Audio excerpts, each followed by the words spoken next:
Domin samun shirye-shiryenmu masu ƙayatarwa, sai ku danna alamar subscribing tare da taɓa alamar ƙararrawa domin sanar da ku dukkan wani bidiyo da muka ɗaura.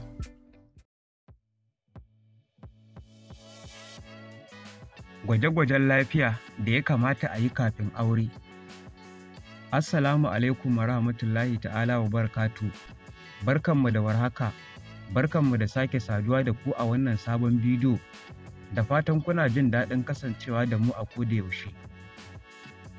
A cikin wannan bidiyo na yau, za ku ji muhimmancin wasu gwaje-gwajen ƙwayoyin halitta da ake so ma'aurata su yi kafin aure. Muna ba da shawarar a yi gwaje-gwajen lafiya kafin aure domin a tabbatar da cewa ma'auratan lafiyarsu ƙalau, saboda gudun kada a cutar da juna wanda kuma daga baya a zo a shiga da na sani. Ko da yake dai a yanzu za a iya cewa san barka, domin mutane da dama sun karɓi tsarin gwajin ƙwayar halitta kafin su yi aure, yayin da kuma wasu ba su yi na'am da tsarin ba. Ga wasu daga cikin gwaje-gwajen lafiya da ya kamata masu niyyar yin aure su yi kafin a yi auren.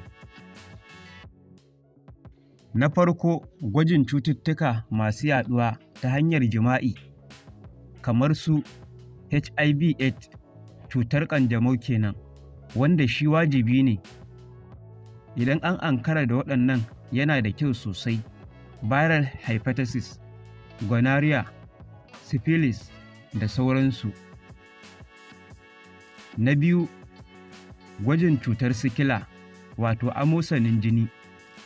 Tana yaɗuwa ne ta hanyar auratayya tsakanin mace da namiji da suke da nau'i na ciwon da ake kira sikila SS ko AS guda biyu.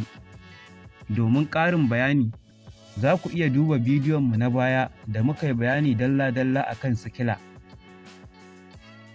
Na uku, gwajin rukunin jini ga masu shirin aure yana da fa'ida, saboda a wani lokaci idan aka samu bambanci na nau'in jini tsakanin uwar da kuma jariri ko jaririya, ana iya samun matsala wani lokaci.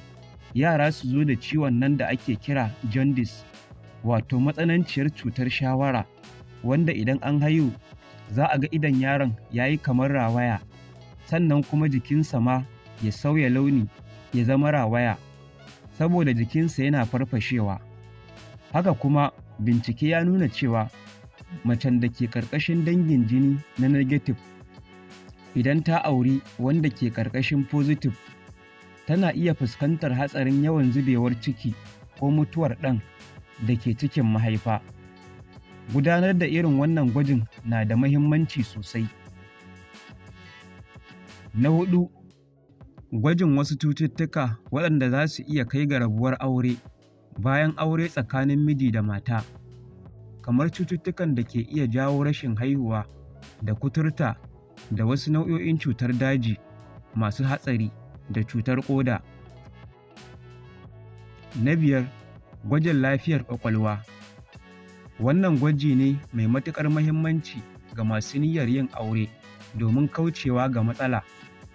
Haka kuma matsalar ƙwaƙwalwar kan iya zama na gado a lokuta da dama, inda bayan an yi aure abin kan shafi yaran da za a haifa.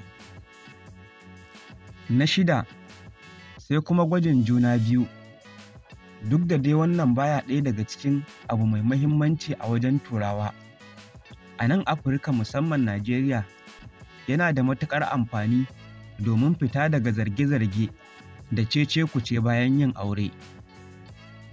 Da fatan samari da 'yan mata za a kula sosai wajen kula da gwajin ƙwayar halitta kafin a yi aure, domin yin hakan zai kwantar da hankalin ma'aurata da kuma gujewa zargi a tsakanin juna. Allah ya datar da mu, amin.